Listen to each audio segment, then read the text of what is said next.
You're listening to a special 8-part mini-series on leading change in public education, using John Kotter's 8-step framework as a guide for our current moment in schools. In the last episode, we looked at Step 3, forming a strategic vision and initiatives, the work of turning urgency into a clear picture of a better future and a focused set of major moves.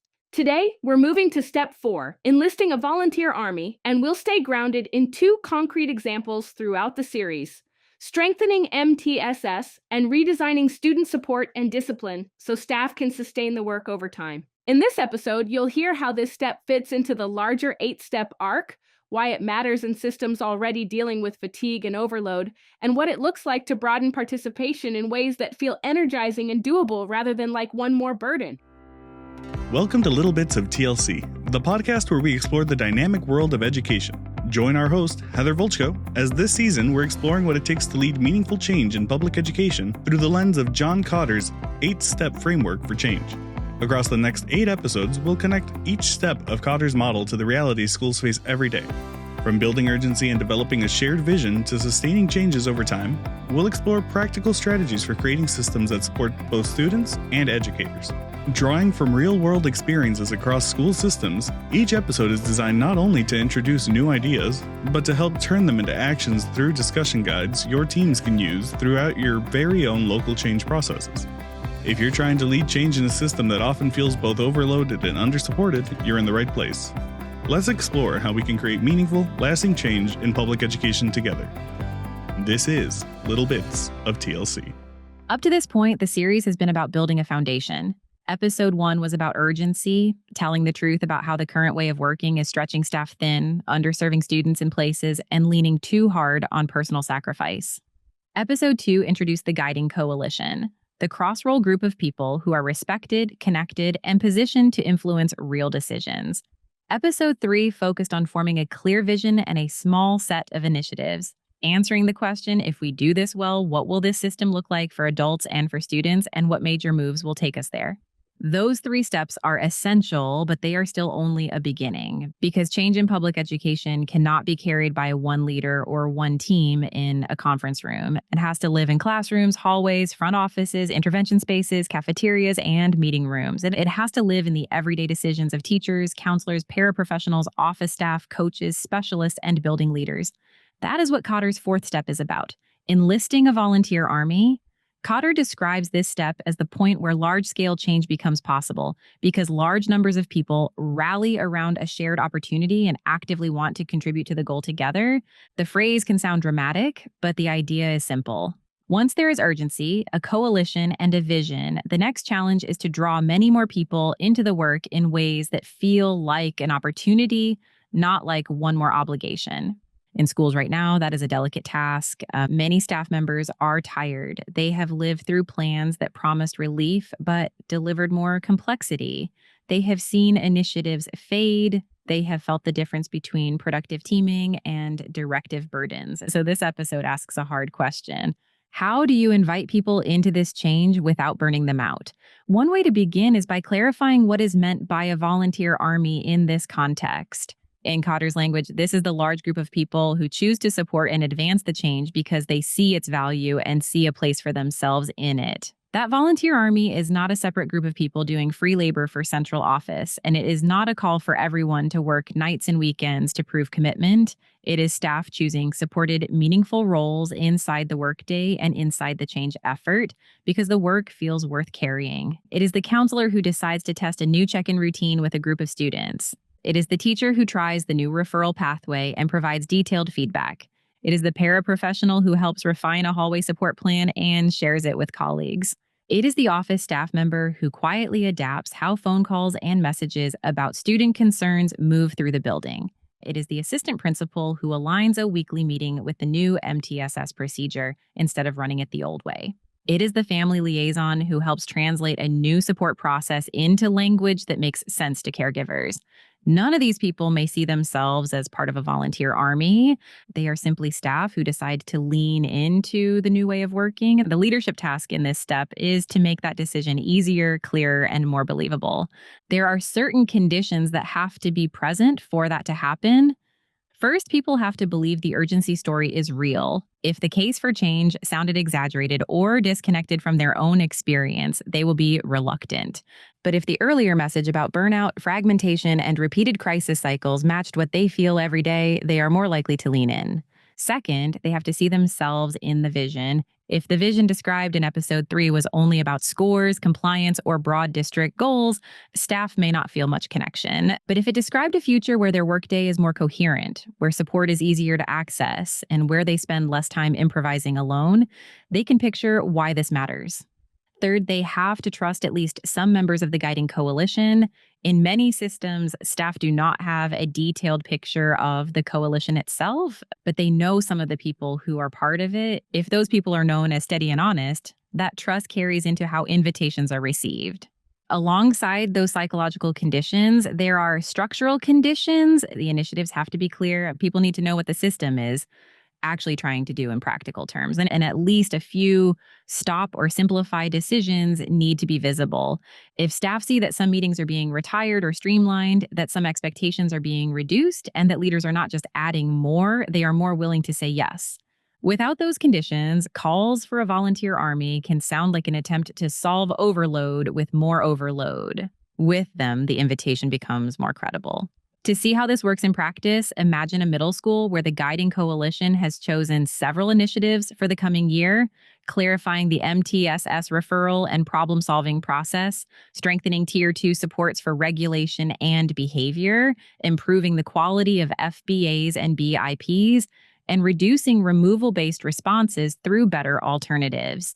The principal and a coalition member decide it is time to bring more people into the work. They start small. Rather than a broad email that says, we need volunteers for our new MTSS project, they identify specific roles. They know that many teachers are wary of anything open-ended, so they design invitations that are concrete, time-bound, and supported.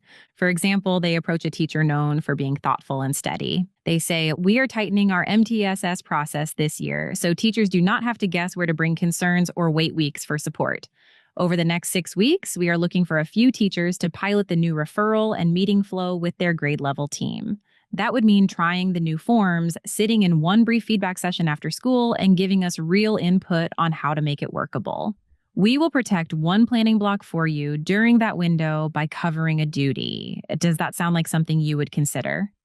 The teacher hears several things in that invitation: a clear purpose, making support less confusing and more timely; a defined role, pilot user and feedback giver; a limited time frame, 6 weeks; and a concrete support, protected time. They say yes, not because teaching suddenly feels light, but because this sounds like a chance to improve a process that already costs time and energy. Across the building, similar conversations happen. A counselor is invited to help test a new check-in and check-out routine with a small group of students. A paraprofessional is asked to help shape a new transition support routine for a hallway, with the understanding that their expertise with those students matters. An office staff member is invited to help redesign how messages about student concerns are routed because they see patterns others miss. A family liaison is asked to review draft communication home so the new support pathway does not sound confusing or procedural to caregivers.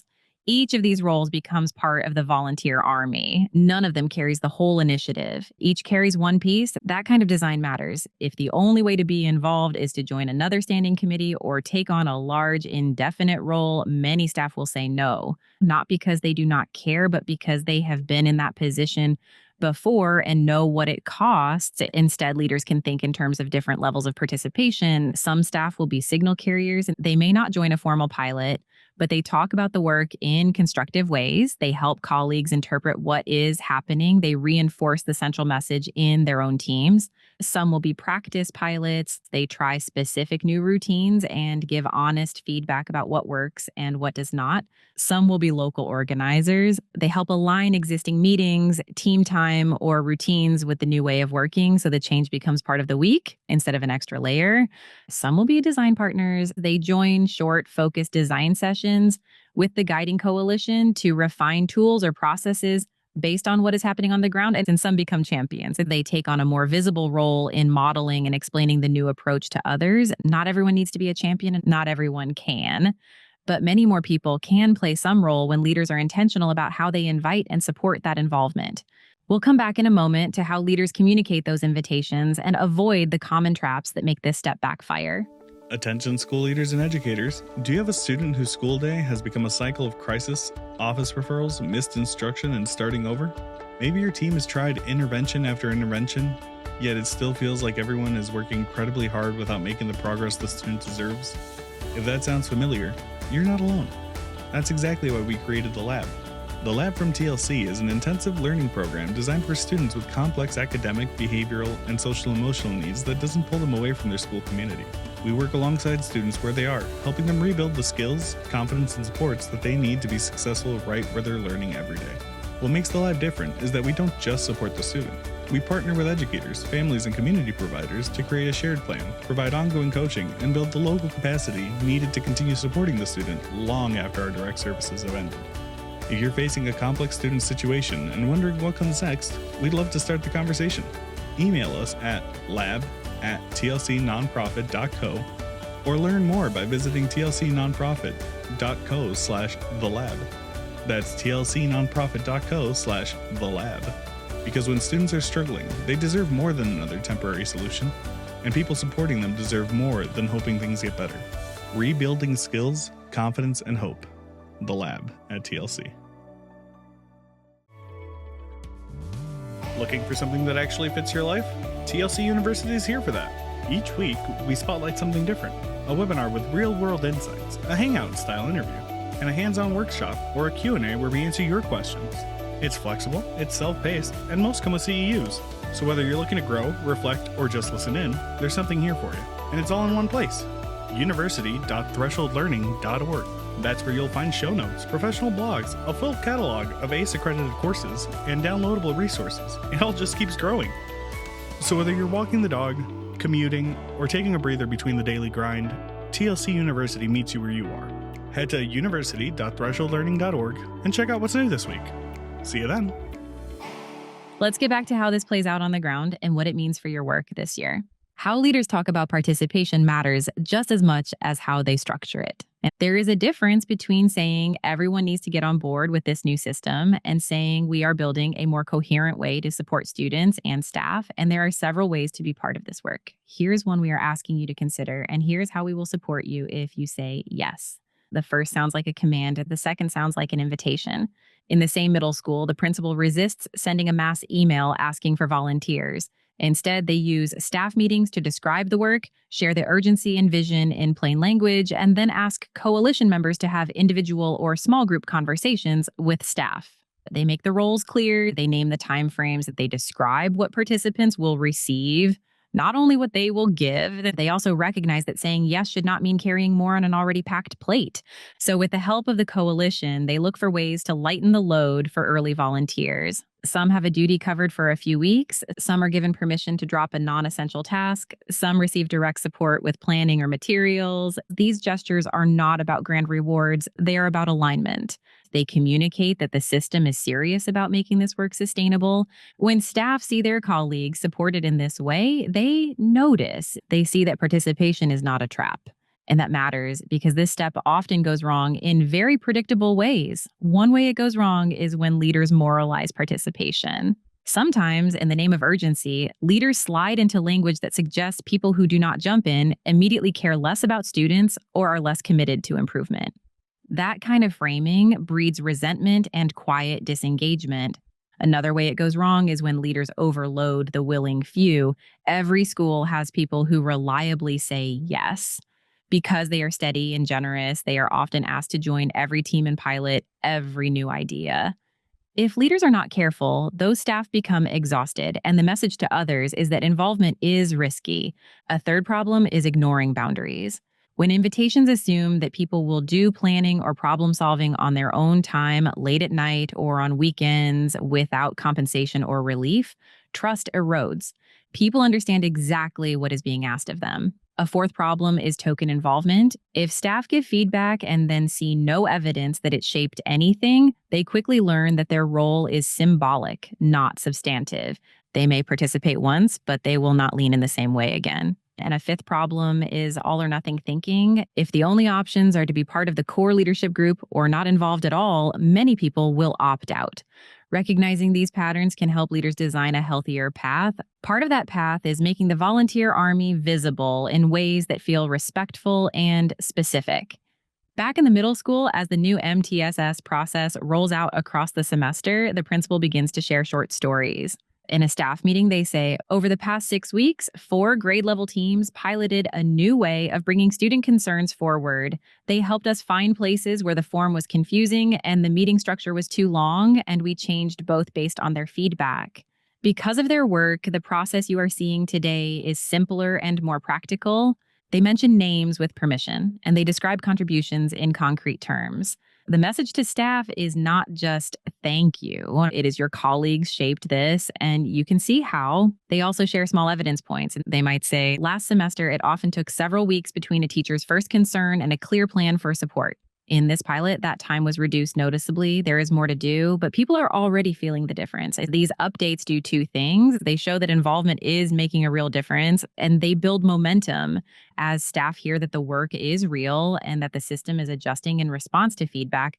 More people become willing to take part. At the same time, the principal and coalition keep an eye on the early volunteers. They ask how the experience is going. They look for signs of fatigue. They adjust expectations where needed. They keep commitments about timeframes so roles do not quietly expand. This kind of care signals that the system is trying to build a sustainable movement, not just wring more effort out of already committed people. It is also important to keep tying the volunteer army back to the earlier steps in the model. Urgency helped people see why the current way of working was not acceptable.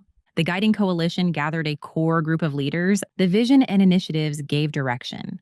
The volunteer army is how that direction becomes daily practice. Without a broad group of people taking new actions, the best vision remains theoretical. With them, the work gains life and resilience. To end this step in the change process, consider a few questions. When you look around your system, who is already acting like part of a volunteer army, even if no one has used that language? Maybe it is the teacher quietly organizing a more effective grade level support conversation. Maybe it is the para who has developed a simple, effective strategy and shared it with others. Maybe it is the front office staff member who has found a better way to route concerns. Maybe it is the family liaison who helps new processes make sense to caregivers. Have those efforts been noticed and connected to the larger change, or have they been left on the margins? If you were a classroom teacher, how would the current invitations to participate in this work feel? Would they feel like genuine opportunities to help shape a better system, backed by support and clear boundaries? Or would they feel like one more ask with vague expectations and uncertain payoff? And what would have to change in your system for more people to say yes without resentment? That might mean clearer roles, shorter commitments, better protection of time, or more honest communication about what is and is not possible in a given year. Kotter's 4th step is often described as building a movement. In his framework, large-scale change takes hold when many people rally around a common opportunity and want to contribute to it together. In public education, that movement does not look like a rally. It looks like hundreds of small choices made by staff who decide this work is worth doing and that it might eventually make their days more coherent and more doable. The leadership task is to make those choices easier, not harder. In the next episode, the focus will shift to enabling action by removing obstacles. Because once more people are willing to help, the worst thing that can happen is for them to run into schedules, policies, or processes that make it impossible to act. This episode is one part of an 8-step journey through John Kotter's change framework, applied to the real conditions of public education today. We've explored Step 4, enlisting a volunteer army, building on urgency, coalition, and vision, and setting up the work of clearing the road so willing people can actually move. If you'd like to go deeper, you can find show notes, transcripts, and discussion guides for each episode at university.thresholdlearning.org. They're designed so you can use this series with leadership teams, MTSS teams, and building level groups as you plan for the coming school year. And if you want to go back to the source, John Kotter's most recent book, Change: How Organizations Achieve Hard-to-Imagine Results in Uncertain and Volatile Times, offers the core ideas this mini-series is built on. This series is one practical translation of those ideas into public school systems under real pressure. In the next episode, we'll turn to Step 5, enabling action by removing obstacles, and look at how to stop asking people to push through broken systems and instead start clearing the road in front of them. Hey, before you jump back into your busy life, consider following @Threshold Learning TLC on LinkedIn, Facebook, and Instagram, and Little Bits of TLC on TikTok, YouTube, and Threads. If you enjoyed today's episode, consider sharing the podcast with a colleague. Personal recommendations are one of the best ways to help other educators discover the show. You can find Little Bits of TLC on YouTube, Apple Podcasts, Spotify, or wherever you listen to podcasts. Just be sure to follow or subscribe on your favorite platform so you never miss a new episode. You can also email us at podcast@thresholdlearning.org. We always enjoy connecting with fellow educators and champions for educational justice. For everything else, including our programs, resources, and professional learning opportunities, visit university.thresholdlearning.org. That's university.thresholdlearning.org. See you there.